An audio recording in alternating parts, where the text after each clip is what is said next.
கார்த்திகை தீபம் அன்னைக்கு திருச்சியில் ஒரே மழை, ஸ்கூல் எல்லாம் லீவ் விட்டாங்க. அதுவே ரொம்ப ஹாப்பியாக இருக்கும் குட்டீஸ்லாம் எல்லாருக்குமே. கார்த்திகை தீபத்துக்கு நாங்கள் எப்போவுமே அவல் பொரி வந்து பண்ணுவோம். ஸோ நான் வந்து இன்னைக்கு உருண்டையாக பண்ணலாம் அப்படின்னு சொல்லிட்டு பண்ணியிருக்கேன். வாங்க பார்க்கலாம். Welcome to live let's live family.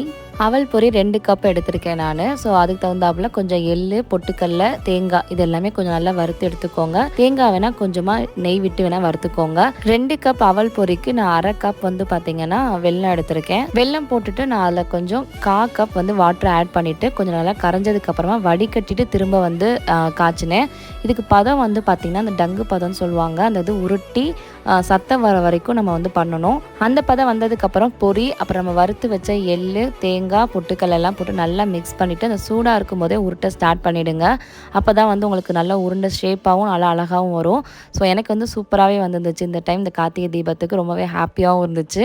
So எல்லாருக்கும் அனைவருக்கும் கார்த்திகை தீபம் நல்வாழ்த்துக்கள்.